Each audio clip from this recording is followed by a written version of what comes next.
Siamo sempre con i nostri esperti di avviso pubblico, da un lato Massimo Masetti, referente avviso pubblico tema azzardo, e dall'altro Marco De Pasquale, referente dell'osservatorio parlamentare di avviso pubblico. Io avevo interrotto il Massimo Masetti che ci stava raccontando, dando dei numeri spaventosi, 150 miliardi giocati in gioco d'azzardo, ma non ci fermiamo qui, ci sono altre cifre molto significative e spaventose, vero? Direi proprio di sì. Io cerco sempre di far percepire alle persone, soprattutto agli amministratori locali, che poi sono uno degli interlocutori con cui mi devo rapportare anche dal punto di vista di ANCI, e una delle dimensioni che è più semplice da comprendere è che mediamente sul territorio di un comune si gioca in azzardo il doppio del valore del bilancio del comune stesso. Mamma Quindi mia, voi capite che caspita. questo è sì, perché se voi fate, cioè la somma dei bilanci dei comuni italiani è 77 miliardi, in azzardo se ne giocano 150 miliardi, più o meno, non è una distribuzione così precisa e puntuale, ma mediamente questo è il dato che esce. Il doppio del bilancio viene giocato in azzardo sul proprio territorio. E quindi quando un comune come il mio, da 36.000 abitanti, si trova con 67 milioni di euro giocati all'anno in azzardo, ci mette mano e prova a ridurre con delle azioni, diciamo, sul territorio di sensibilizzazione, di prevenzione, cominciando a un ragionamento anche nelle scuole, e per dire, noi in 5 anni siamo riusciti a ridurre a 56, non che sia un risultato assoluto, però Però è qualcosa qualcosa, siamo però è riusciti qualcosa, sì. assolutamente. E perché il problema che stiamo vivendo è un problema anche di carattere, tra virgolette, culturale, cioè fino a 20 anni fa l'azzardo veniva vissuto come qualcosa di negativo, no? Chi giocava d'azzardo veniva guardato quasi male da altre persone, quello gioca d'azzardo. E oggi in realtà non è più assolutamente così, l'azzardo è stato assolutamente sdoganato. Abbiamo fiori di testimonial che hanno fatto campagne per la promozione del gioco d'azzardo, abbiamo degli slogan diventati famosi, no? Il ti piace vincere facile, probabilmente è quello che abbiamo tutti in mente. E in realtà tutti i giochi d'azzardo sono costruiti perché vinca il banco, non perché Mm. vinca il giocatore, chiaramente, no? Bravo, questa cosa qua fa bene a E quindi dirla perché forse a molti non è ben presente, vince il banco, no? E questo è... sono tutti costruiti per questo. Io faccio sempre l'esempio cioè, ho un amico matematico, statistico, che mi dice sempre, guarda, di questo, cioè dal punto di vista statistico, per dire, vincere al Super Enalotto è impossibile, perché la percentuale di vincita è talmente bassa che gli statistici non la considerano utile, ok? Quindi è Addirittura. praticamente impossibile. Poi uno vince, è vero, però ha una percentuale di vincita che in un calcolo statistico non viene considerata. Mm. Quindi, giusto per far capire che effettivamente tutti i giochi sono costruiti perché vinca il banco, e la questione delle abilità non esiste nella realtà, no? Cioè io penso di essere Certo. abile nel gioco, ma in realtà c'è una componente di fortuna e la cosiddetta componente aleatoria, no? Che è assolutamente preponderante, e Eh, nel lungo periodo comunque vincerà il banco, perché questa è la strategia, sono tutti costruiti in questo modo. Poi ci sono giochi, come diceva anche prima Marco, più diciamo pericolosi, no? Quindi ci sono delle variabili che li rendono più pericolosi, ed è una delle cose su cui noi abbiamo provato anche ad intervenire dal punto di vista normativo, dando dei consigli al legislatore. Cioè ci sono giochi come le videolotterie, ad esempio, che sono quelle sicuramente più pericolose, hanno dei tempi di giocata praticamente di qualche centesimo di secondo tra una giocata e l'altra, hanno suoni, luci, colori, insomma, tutta una serie di situazioni che potrebbero essere in qualche modo mitigate con anche degli accorgimenti tecnici, no? Cioè, allungo il tempo tra una giocata e l'altra, eh, devo far fermare per forza l'utente ogni tot minuti, arriva a un tetto di giocata massima. Queste sono tutte cose che fanno staccare un attimo la persona dal contesto di gioco, e di conseguenza si rende anche conto di quello che sta facendo, perché quando si entra in quel meccanismo si ritorna davvero cacciatori-raccoglitori, nel senso si ritorna a quello stato primordiale in cui il contesto non esiste più, Io sono andato a prendere persone che si scordavano di andare a lavorare perché erano Addirittura, davanti a una slot machines. Ok? mamma mia, E li porti a spaventoso. lavorare e queste, cioè, un'ora dopo perché si sono dimenticati di andarci. Quindi questo è il Assorbimento contesto contro cui totale stiamo proprio. lottando. Eh sì, perché i giochi d'azzardo sono concepiti per questo ed è per quello che noi stiamo cercando di dire no, attenzione, guardiamoci, proviamo a limitare la pericolosità e il grado di addiction dei giochi, perché è possibile farlo. Chiaro, però, Quindi non c'è cioè, proibizionismo. certo, ma le chiedevo una cosa, siccome ho visto anche prima l'immagine, il segreto ufficio delle dogane, eccetera, una quota rientra allo Stato, no? Quindi c'è un vantaggio da un certo punto di vista, quindi contrastare questo fenomeno per lo Stato che ne riceve un vantaggio in entrate di non poco conto è anche un po' difficile, imbarazzante insomma, perché quei soldi fanno bene allo Stato che ha sempre bisogno di risorse per tante cose. Sì, io però faccio sempre, anche in questo caso, un paragone, perché credo che sia fondamentale comprenderlo. Allora, è vero, lo Stato ha un'entrata dal punto di vista dell'azzardo che mediamente si aggira tra i 10 e i 12 miliardi, Mm. più o meno, no? È in percentuale sul giocato, quindi, però mediamente questo è stato negli ultimi anni il dato medio.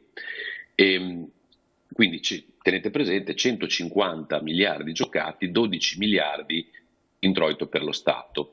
Se noi torniamo indietro al 2004, quando non c'erano le videolottery, le slot machines non erano ancora state introdotte e via dicendo, i miliardi giocati erano 24, Mm. ma l'introito dello Stato era 8 miliardi. Ah, Capite qual è la differenza, certo. no? Cioè nel 2004 lo Stato prendeva il 30% del giocato, oggi lo Stato prende poco più del 10, no, anche poco meno del 10%. Perché Quindi questo? stiamo facendo giocare d'azzardo per giocare, nel senso che più io faccio, cioè ci sono le cosiddette vincite che mi mantengono attaccato al gioco, no? Cioè se io perdessi sempre e comunque sarebbe difficile che continuassi a giocare. Per arrivare a diventare dipendente devo alternare vincite e perdite, Certo, chiaramente, no? Quindi certo. più do sfogo alla possibilità di vincere, ok? E quindi di continuare a voler giocare, perché la sensazione di vincita è comunque qualcosa che ha delle ripercussioni positive, no? Sulla persona, sul giocatore, sulla giocatrice, ok? E quindi io questa percentuale di vincite, piccole normalmente, ma anche abbastanza frequenti, ci sono e sono state anche in qualche modo aumentate nel tempo, no? Quindi la percentuale di payout, così si chiama, quello che i vari giochi ridanno sotto forma di vincite, esiste, c'è ed è anche aumentata nel tempo. Però l'unico scopo che ha è quello di far sì che le persone continuino a giocare. Chiaro. No, no, Quindi non c'è questo... stato un aumento proporzionale Sì. dell'introito dello Stato.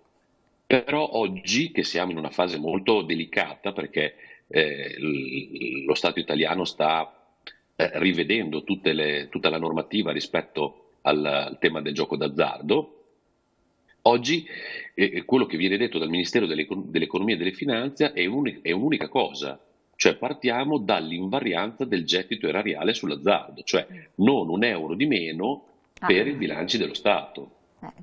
Ecco, io lo interrompo un attimo, così do la parola anche a Marco De Pasquale, perché su questo, la legge di riordino, so che lei è competente per questo, quindi ci ritorniamo. Non un euro di meno, ci resti in mente questa frase. Voi come osservatorio, da questo punto di vista, cosa riuscite a fare? Come potete intervenire? Perché anche poi c'è il divieto di pubblicità, peraltro, dei giochi d'azzardo, no? Per cui... Certo. eh. Sì, sì, noi diciamo adesso c'è in discussione il riordino del gioco pubblico, nel senso che è stata approvata la legge delega e si sta facendo, diciamo, il riordino separato del gioco online e del gioco fisico. Per quello che riguarda il gioco online, come avviso pubblico abbiamo partecipato anche alla discussione che c'è stata a livello di commissioni parlamentari, abbiamo presentato una memoria in cui abbiamo detto esattamente insomma quello che stava un po' spiegando adesso anche Massimo, cioè che bisogna mettere in fila correttamente, il legislatore dovrebbe mettere in fila correttamente le priorità, cioè mettere in testa la tutela della salute delle persone e solo dopo gli interessi dell'erario o gli interessi economici dei privati gestori del gioco. Ma questo non l'abbiamo detto solo noi, diciamo, l'abbiamo ricordato intervenendo con la memoria in commissione parlamentare, ma lo dicono tutta una serie anche di sentenze, appunto quelle sentenze che noi cerchiamo e insomma teniamo monitorate, e si sono espresse da questo punto di vista. La tutela della salute pubblica viene prima rispetto al resto. Sul divieto di pubblicità ci sono già in atto alcuni tentativi di aggiramento, e lo vediamo praticamente tutte le domeniche, basta accendere la TV su una partita e si vedono a bordo campo insomma l'indicazione di alcuni siti che hanno semplicemente il .news o .info, ma rimandano direttamente a siti dove si scommette. Questo è già un modo per aggirare un divieto che in Italia invece è legge dal 2018. E poi adesso stiamo aspettando la versione definitiva del decreto legislativo, però si parla di pubblicità, nel senso di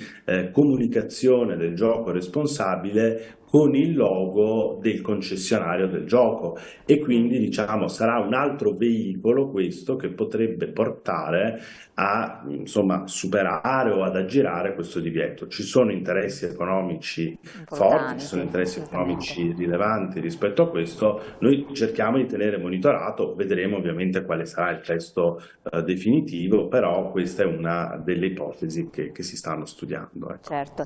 Invece volevo chiedere a Marco De Pasquale, quindi sempre a lei, non so se poi lei è competente per spiegarci un po' le normative di riordino, come dovrebbero essere, o se è competente Massimo Masetti, quindi dividetevi un po' voi questa questione, quindi la legge dove dovrebbe arrivare? Posso dire questo, che la legge delega appunto dava la delega al governo a intervenire su tutto il comparto dei giochi pubblici. Il governo ha deciso di scindere, quindi di fare un pezzo del riordino sul gioco online e un pezzo del riordino sul gioco fisico. Quello del gioco online, come dicevo, sta andando al traguardo, e lì appunto vedremo poi tutte le misure che ci sono. Si parla anche dell'istituzione di una nuova consulta dei giochi pubblici con la partecipazione però in questo caso anche dei concessionari, a differenza di quello che avviene invece per l'osservatorio sul contrasto alla diffusione del gioco d'azzardo patologico, che è incardinato presso il Ministero della Salute. Quindi ci sono una serie di elementi, di articoli su cui abbiamo messo e posto la nostra attenzione, e questo per quello che riguarda l'online. Invece ci sarà già in parte iniziata la discussione per quello che riguarda il riordino del comparto fisico, quindi per quello che riguarda alcuni strumenti come possono essere il distanziometro, per cui le distanze che ci devono essere tra i punti gioco e i luoghi sensibili, ad esempio gli ospedali, ad esempio le scuole, ad esempio i luoghi di culto, e su questo si stanno già aprendo alcune discussioni sul distanziometro, così come sulla possibilità, e qui mi riaggancio a quello che si diceva prima, che anche le regioni o anche i comuni possano compartecipare al gettito erariale, quindi a quella fetta che per il 2023 è stimata in quasi 12 miliardi, appunto come veniva ricordato prima, e possano compartecipare anche comuni e regioni. E su questo ovviamente il tema è capire che non si crei un cortocircuito invece proprio rispetto all'obiettivo che dovrebbe essere quello di tutelare la salute pubblica pubblica riducendo l'offerta di gioco. Questo è un po' il percorso. Questo pezzo di discussione sull'istanziometro e sulla compartecipazione al gettito sarà probabilmente all'ordine del giorno nelle prossime settimane, quindi dovremo continuare proprio con l'azione anche dei comuni, come spiegava bene Massimo prima, a tenerla ben sotto controllo, ecco, con le antenne ben alzate da questo punto di vista. Sì, se prego. posso, è Sì, già assolutamente. cominciata l'interlocuzione. Ah. È già cominciata l'interlocuzione e diciamo che il Ministero ha chiamato a raccolta, diciamo, le rappresentanze delle regioni per iniziare questo ragionamento sulla parte fisica. Dico in premessa una cosa che secondo noi è già il primo errore, è scindere le due tipologie di gioco, Perché cioè dice? l'online.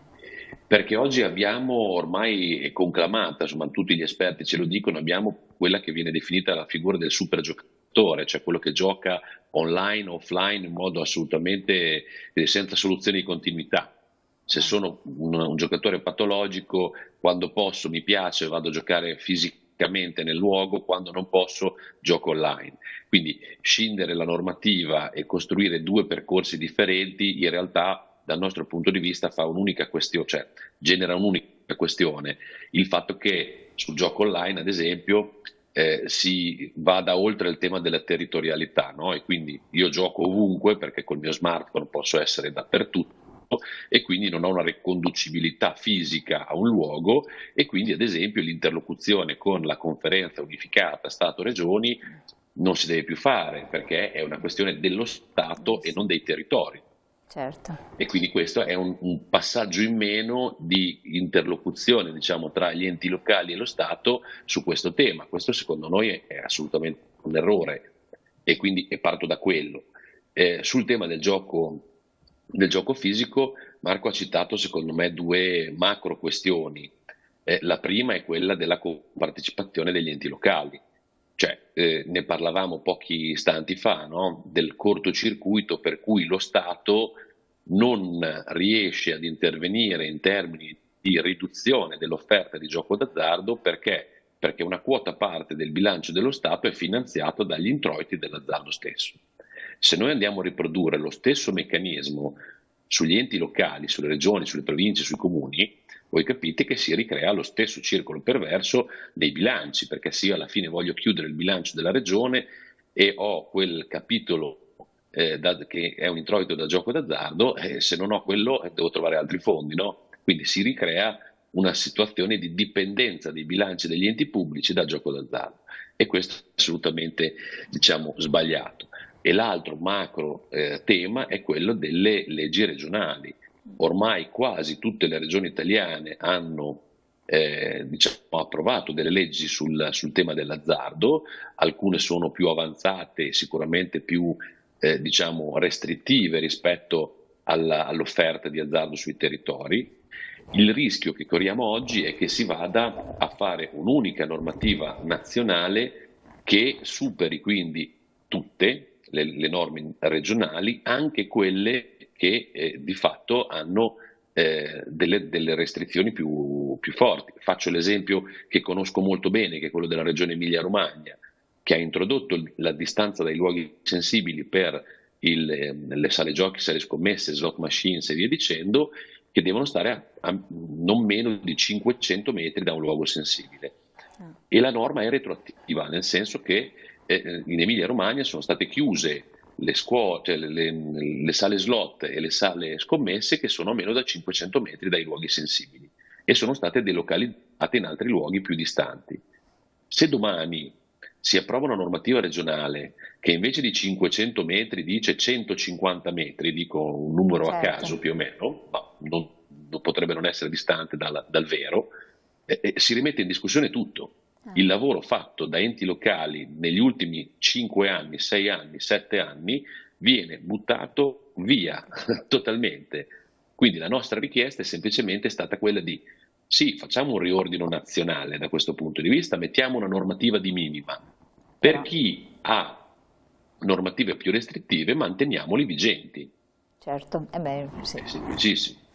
No, ma effettivamente sono delle cose, sono tanti aspetti molto importanti. Purtroppo il tempo è volato, io volevo parlare anche dell'aspetto della salute pubblica, perché poi queste persone afferiscono a strutture per potersi curare, che sono strutture pubbliche, ci sono anche qua dei costi sociali che sono estremamente rilevanti, di cui valrebbe la pena anche magari una prossima volta soffermarsi, perché senza dubbio anche lì sono, oltre che costi, è tutto un sistema che deve funzionare, per il quale comunque lo Stato ci mette del suo, per cui paradossalmente da un lato può ricevere delle entrate, dall'altro le spende, forse spende più soldi che non quello che riceve, o no? Avete qualche dato? L'ultima stima che ho visto io erano attorno ai 9 miliardi, quindi se 10 li prendiamo in entrata, 9 li spendiamo da un'altra tasca del medesimo pantalone, insomma, infatti. Più o meno questo quanto.